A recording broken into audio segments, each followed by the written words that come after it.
जमून देणार नाही। दुसरी गोष्ट, त्या दिवशी मी बातम्या बघत होतो, एक गोष्ट मला खटकली।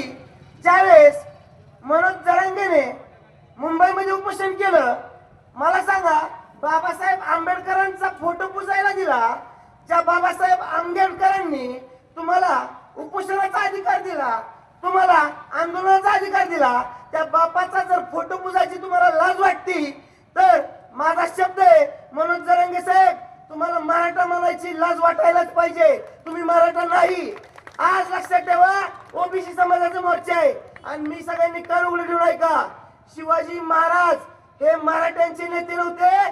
शिवाजी महाराज हा रयतेचा राजा होता आणि त्या शिवाजी महाराजांचे मावळे आपण आहेत। ज्यावेळेस स्वराज्य स्थापन केलं त्यावेळेस सगळ्या समाजाची लोक सोबत होती। त्यामुळं एक गोष्ट सांगतो, आज आपल्यावर घरातून बाहेर पडायची वेळ आलेली आहे। जर आज आपण घरातून बाहेर नाही पडलो, तुमचं झालं गेलंय, पण तुमच्या लेकराबाळांचं, तुमच्या नातवांचं येणारा भविष्यकाळ अवघड आहे। त्यामुळं सगळ्यांनी समाजामध्ये जनजागृती करा। जेवढ्या लोकांना जमल त्यांनी कोर्टात याचिका दाखल करा।